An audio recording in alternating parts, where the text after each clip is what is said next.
సినిమాకి బాగుంటాడనే చాయిస్ రాజేష్. అదేలేండి.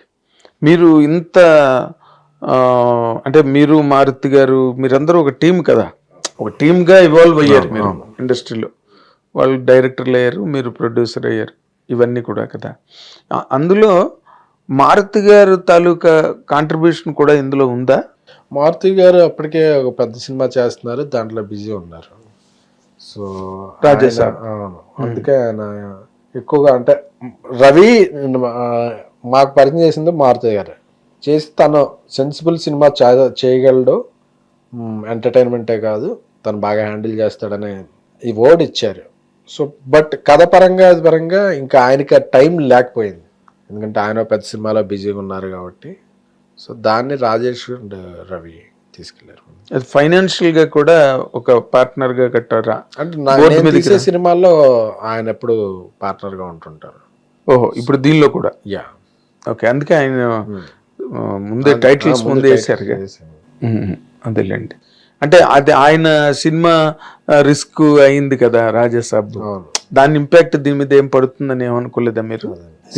సంబంధం లేదు, సినిమా టు సినిమా అంతే. అదేలేండి. అదే ఇప్పుడు మీరు కిరణ్ అబ్బవరం గారిని తీసుకొచ్చి ఇలాంటి ఒక పోయిటరీ, అది యాక్చువల్గా సినిమా కూడా అనడానికి వీల్లేదు, it's poetry on celluloid. Absolutely. మీరు ఆల్రెడీ విజయ్ దేవరకొండతో సినిమా చేశారు కదా, మీరు ఆయనతో అలాంటి కనెక్ట్లో మీరు సినిమా చేయాలన్న ఇప్పుడు ఆలోచన రాలేదండి మీకు? విజయ్ గారితో వేరే కైండ్ ఆఫ్ ఫిలిం మైండ్లో ఉంది, అది కూడా ఇంకో టైప్ ఆఫ్ ఇది మైండ్లో ఉంది. అది ఎప్పుడు వర్కౌట్ అవుతుందో తెలియదు కానీ నా మైండ్లో అయితే ఉంది. ఏముంది మీకు, లేడీకి లేచిందే ప్రయాణంలాగా మీకు ఒక ఆలోచన రాగానే వెంటనే పెన్నును షాప్కి వెళ్ళి హిమాలయకి వెళ్ళి ఇన్ని పెన్నులు అన్ని పేపర్లు కొనుక్కుని బయలుదేరుతారు కదా. ఈ పాటికి దానికి టేక్ మైండ్లో డైరెక్టర్ ఉన్నాడు, ఒక కథ ఉంది, బట్ ఆయన బిజీగా ఉన్నారు, నేను ఈ సినిమాలు కంప్లీట్ చేస్తున్నాను. బట్ ఆయనతో ఒక టైప్ ఆఫ్ సినిమా చేయాలని ఐడియా ఉంది. అవునా? అంటే నాకు ప్రతి హీరోకి, నాకు తెలిసిన క్లోజ్గా ఉన్న హీరోలు అందరికీ వీళ్ళతో ఇలాంటి సినిమా అయితే బాగుంటుంది అనే ఐడియాస్ ఉంటాయి. అవునా? ఐడియా వర్కౌట్ అవ్వాలి, అదే ఐడియా మెటీరియలైజ్ అవ్వాలి. అంటే మరి దానికి మీరు అన్నట్టుగా వాళ్ళ డేట్లు, వాళ్ళ అవైలబిలిటీలు అవన్నీ వెతుక్కోవాలి కదా. అవును. కానీ బట్ ఎక్కడో విన్నాను నేను, విజయ్ దేవరకొండతో ఇమీడియట్ గానే ఉంటుంది ఎస్కేఎన్ గారికి వాళ్ళకి అని ఒక చాలా బలమైన సోర్సెస్ లో విన్నాను నేను. ఇంకా మీరు చెప్పడానికి సంశయిస్తున్నారేమో? సంశయిస్తాం కాదు, వాళ్ళకి చేయాలని ఉంది. అంకుల్ గారు ఇప్పుడు అంటుంటారు మంచి, ఎందుకంటే విజయ్ గారితో, ఆనంద్తో, రష్మిక గారితో అందరితో సినిమాలు ఇన్వాల్వ్ అయ్యాను కాబట్టి వాళ్ళ ఫ్యామిలీకి క్లోజ్గా 3 సినిమాలు 4 సినిమాలు ట్రావెల్ ఉంది కాబట్టి నాకు ఎక్కువ క్లోజ్. వాళ్ళు మంచి కథ ఎప్పుడు తీసుకురానా, మంచి కథ తీసుకురా అని అంటుంటారు. సో ఆ కథ తీసుకెళ్ళి నేను ఒక మంచి కథనే డైరెక్ట్నే తీసుకెళ్ళడమే ఆలస్యం కదా. ఎలాంటి కథ ఉందండి ఆలోచనలో? ఊరికే మాట వరుసకి మీరు మొత్తం నాకు లవ్ స్టోరీ. మళ్ళీ దేవరకొండ గారు విజయ్తో కూడా మరి ఆయన యూత్కి ఐకాన్ కదా, ఒక టైప్ ఆఫ్ లవ్ స్టోరీలు అన్నిటికీ ఆయన ఆబ్జెక్ట్ కదా. కరెక్ట్. బట్ ఆయన కూడా ఈ మధ్య కొంచెం అంటే గీత గోవిందం తర్వాత ఆయన అనుకున్నంత మంచి హిట్ పడట్లేదు. మీరు ఆ కథలు గట్ట ఏమి సరదాగా ఫ్రెండ్లీగా కూడా విని మీ ఒపీనియన్స్ గట్ట ఏం చెప్పరండి? లేదండి, ఎవరికైనా మా కథలో ఆయన అంటే we are not in that immediate team కదా, బట్ ఆయన కూడా మంచి సినిమాలు చేస్తున్నారు. సో ఒక సినిమాకి ఒక రేంజ్ వస్తే ఒక సినిమాకి ఒక రేంజ్ రాకపోవచ్చు, but he is busy and doing very good content కదా. అంటే ఇప్పుడు ఆయన మీద ఎక్స్పెక్టేషన్ ఇప్పుడు బాగా ఎక్స్పెక్టేషన్ ఉంది విజయ్ గారి మీద. సో ఆ ఎక్స్పెక్టేషన్ మ్యాచ్ అయ్యే కదా వస్తే మళ్ళీ స్కై ఇస్ ద లిమిట్. అదేలేండి. అంటే మీరు చాలా క్రిటికల్ థింకర్ కదా. ఇప్పుడు అందరినీ కొన్ని క్వశ్చన్లు అడగలేము సార్, ఇంటర్వ్యూకి చాలా మంది వస్తారు, వాళ్ళ స్కూలు వాళ్ళ తాలూకా లిమిటేషన్స్ లోనే ఏది అడిగినా అడగాలి. ఇప్పుడు మిమ్మల్ని అడగడానికి స్కై ఇస్ ది లిమిట్ చెప్పాలంటే. ఇప్పుడు మీరు విజయ్ దేవరకొండ గారితో సినిమా ఇది ఇలా జరుగుతున్నది, అరే మనం ఒకసారి వెళ్ళి కూర్చుని కాదు బాస్ అలా కాదు ఇలాగా అని ఎప్పుడు అనిపించదా మీకు? మా సినిమా చేయండి మేము మంచి హిట్ ఇస్తాం మీకు అని చెప్పి? నేను ఎవరికి ఇస్తానే ఈ పదాలు నేను నమ్మను. సినర్జీ ఎనర్జీస్, రెండు ఎనర్జీస్ కనిపిస్తే అదొక సినర్జీ. అలాగా. సో నా మైండ్లో ఆయన ఇప్పుడు వచ్చే 2 సినిమాలు చాలా బాగుంటాయి అని నాకు ఆ కథ తెలుసు. రాహుల్ సంకృతి అని నాకు ఫ్రెండ్ కదా రాహుల్, కథ తెలుసు. మైత్రి ఆ సినిమాతో గట్టి కొడతాడు. అవును. రౌడీ జనార్దన్ కూడా ప్రామిసింగ్ ఉంది. ఇదైతే కథ తెలుసు నాకు. చాలా బాగుంటుంది సినిమా. అవునండి, అలాంటి వాళ్ళకి హిట్లు పడుతుంటే ఇండస్ట్రీలో ఒక కిక్కు వేరేగా ఉంటుంది. పెద్ద హిట్లు పడాలి వాళ్ళ ఇమేజ్కి తగ్గట్టుగా.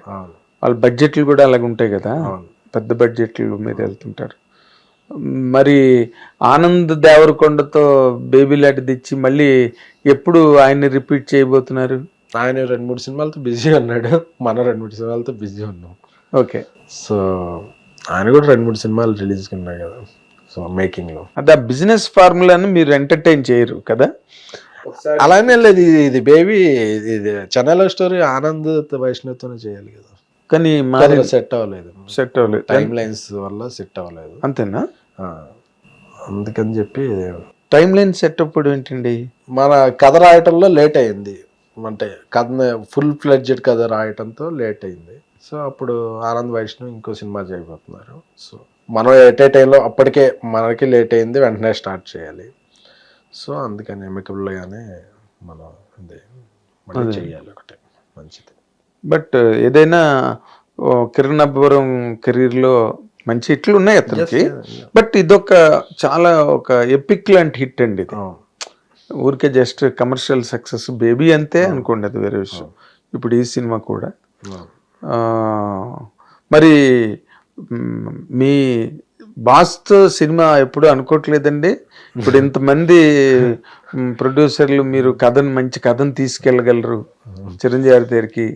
ఎందుకంటే ఒక అభిమానే కరెక్ట్గా జడ్జ్ చేయగలుగుతాడు, ఇలా కావాలి. అనిల్ రావిపూడి గారు అది బాగా కట్ చేశాడు. శంకరవర ప్రసాద్ గారు ఆయన చెప్పాడు కొద్దిగా స్టేజ్ మీద, నేను అవన్నీ దీంట్లో నేను కంపైల్ చేసానని. గరణమ్మ ఆర్ఆర్ కూడా. మరి మీరు ఎప్పుడు అనుకోరు అలాగా చిరంజీవి గారితో సినిమా చేసినప్పుడు సరే చెయ్యాలి మనం, ఈ కథ అయితే, ఇలాంటి కథ అయితే చిరంజీవి గారికి బాగుంటుంది అని మీకు ఎప్పుడు అనిపించదా? డ్రీమ్స్ లో కూడా ఉన్నాయి, డ్రీమ్స్ ఉన్నాయి. ఆ డ్రీమ్స్ లోంచి ఐడియాస్ ని మెటీరియలైజ్ చేసే డైరెక్టర్స్ రావాలి. ఎందుకంటే బాస్తో అంటే అదొక బాస్తో నేను చేశానంటే అది నాకు ఒక పెద్ద అచీవ్మెంట్. దాన్ని నేను డెలివరీ చేయడం అనేది చాలా ఇంపార్టెంట్. ఎందుకంటే బాస్ చూడండి హిట్లు లేవు, బట్ బాస్తో నేను చేస్తే అది బ్లాక్ బస్టర్ అవ్వాలి, అది నాకు ఇంపార్టెంట్. సో బాస్ని అలా ప్రజెంట్ చేసే ఐడియాస్ ఉన్నాయి. ఆ డైరెక్టర్స్ వచ్చి ఈ ఐడియాని మ్యాచ్ చేసే కథ ఇస్తే బాస్ దగ్గరికి వెళ్తాను. ఎందుకంటే ఆయన మీరు నిజంగా కథ తీసుకెళ్ళి చెయ్యండి అని అడిగితే ఆయన తప్పకుండా చేసే అటాచ్మెంట్ మీకు ఉంది కదా. సో దాన్ని ఏదైనా ప్యారలల్ గా రన్ చేయడం, దాన్ని ఒక స్ట్రీమ్ లో దాన్ని వర్కౌట్ చేయడం అనే దాని మీద మీరేం కాన్సన్ట్రేట్ చేయట్లేదా? అంటే ఇప్పుడు నేను చేసే సినిమాలన్నీ ఈ రిస్కీ సినిమాలు ఉన్నాయి కదా, ఈ యూత్ సినిమాలు, ఈ హిందీ బేబీ వీటి నుంచి రాగానే బ్రెయిన్ లోంచి ఇవన్నీ వచ్చేస్తాయి. సో అప్పుడు నా నెక్స్ట్ లీగ్ ఏంటి, నేను ఎట్టే వెళుతున్నాను అన్నప్పుడు నుంచి ఆ జోనర్ ఆలోచిస్తాను. ఇప్పుడంతా వీటిలో నా బ్రెయిన్ అంతా కూడా వీటి మీద ఉంది. సో నాకు ఎక్కువ ఆలోచించలేను, నాకు చాలా చిన్న బ్రెయిన్. సో 2-3 ఏళ్ళకి ఒక సినిమా చేస్తుంటా కదా, సో ఇన్ని ఆలోచించలేను. సో అది నా నెక్స్ట్ లెవెల్, నెక్స్ట్ లీగ్ అది. సో ఇప్పుడు ఈ లీగ్ లో కొడితే అప్పుడు ఆ లీగ్ లో ఆలోచించవచ్చు. అదే ఫైనల్స్ లోకి వెళ్ళచ్చు, అంతేనా? అవును, సెమీఫైనల్స్ బాగా ఆడితే ఫైనల్స్కి వెళ్ళాను. బాగుంది. చాలా అంటే ఒక మీ మీద ఒక రకంగా ఏదో చాలా మంది అనుకుంటారు, ఏదో ప్రాసలతో మాట్లాడుతుంటాడు స్టేజ్ మీద, ఈయన కేకలు ఎల్లు కేరింతలు కొట్టించడానికి అనే ఒక భావన మీ మీద కొంతమందికి ఉండేదండి. అది బేబీతో సగం చెరిపేశారు. ఇప్పుడు చెన్నై లవ్ స్టోరీతో పూర్తిగా తుడుచుకుపోయి మీరు ఒక మంచి మేకర్ అనే ఒక గుర్తింపు మీకు రావడం అనేది మాత్రం మీ కెరీర్లో మీరు ఎలాంటి చిన్న దశ నుంచి వచ్చారో నాకు తెలుసు. I have seen you growing. So so ఈ రోజున ఒక అచీవ్మెంట్ని మీరు సాధించినందుకు మనస్ఫూర్తిగా మిమ్మల్ని అభినందిస్తూ, మీరు మీ ద్వారా చాలామంది ఇప్పుడు ఎలాగైతే రవి నంబూరి ఈ సినిమాతో బయటకు వచ్చాడో, అలాగే మీ సినిమాల ద్వారా మంచి టెక్నీషియన్స్ బయటకు రావాలి, ఇంకా మంచి కథలు రావాలి, మంచి విజయాలు మీకు లభించాలని నేను మనస్ఫూర్తిగా కోరుకుంటున్నాను ఎస్కేఎన్ గారు. God bless you with all mile stones and land marks. Thank you very much sir. ఇది ఎస్కేఎన్ గారు. అంటే ఆయనకి కొంచెం బాగా వీక్ అయిపోయి ఉన్నారు. ఈ చెన్నై లవ్ స్టోరీ దెబ్బకి నలిగి ఉన్నారు. రిలీజులు హడావిడి, సక్సెస్, ప్రేక్షకుల కరతాళ ధ్వనులు, జయధ్వానాల మధ్య బడలకంతా ఇంకా మెల్లిమెల్లిగా తగ్గుతుంది. అందుకని ఒక లైటర్ వెయిన్లో మాట్లాడారు. But there is a life deep into every word that is spoke. ఒక అనుభవం, దాంట్లోంచి వచ్చే ఒక ప్రయత్నం, దాని నుంచి వచ్చే ఒక విజయమే ఎస్కేఎన్ జీవితం. Right? You watch this interview and enjoy. Thank you very much.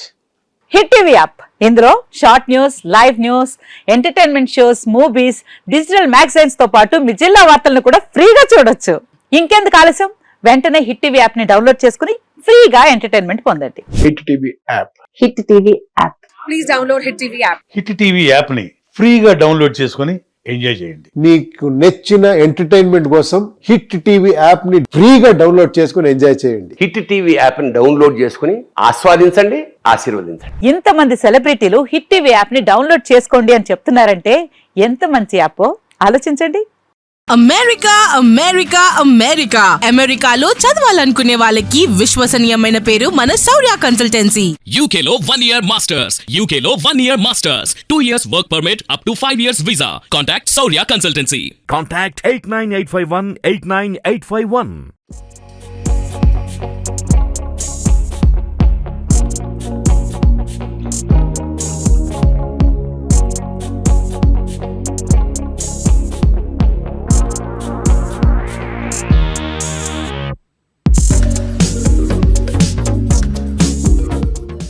Hit TV app, ఇందులో short news, live news, entertainment shows, movies, digital magazines తో పాటు మీ జిల్లా వార్తలను కూడా ఫ్రీగా చూడొచ్చు. ఇంకెందుకు ఆలస్యం, వెంటనే హిట్ టీవీ యాప్ ని డౌన్లోడ్ చేసుకుని ఫ్రీగా ఎంటర్టైన్మెంట్ పొందండి. Hit TV app. Hit TV app. Please download hit TV app. Hit TV యాప్ని ఫ్రీగా డౌన్లోడ్ చేసుకొని ఎంజాయ్ చేయండి. మీకు నచ్చిన ఎంటర్టైన్మెంట్ కోసం హిట్ టీవీ యాప్ ని ఫ్రీగా డౌన్లోడ్ చేసుకుని ఎంజాయ్ చేయండి. హిట్ టీవీ యాప్ ని డౌన్లోడ్ చేసుకుని ఆస్వాదించండి, ఆశీర్వదించండి. ఇంతమంది సెలబ్రిటీలు హిట్ టీవీ యాప్ ని డౌన్లోడ్ చేసుకోండి అని చెప్తున్నారంటే ఎంత మంచి యాప్ ఆలోచించండి. అమెరికా అమెరికా అమెరికా అమెరికాలో చదవాలనుకునే వాళ్ళకి విశ్వసనీయమైన పేరు మన శౌర్య కన్సల్టెన్సీ. UK లో 1 year masters. UK లో 1 year masters. 2 years work permit up to 5 years visa. Contact Saurya Consultancy. Contact 89851 89851.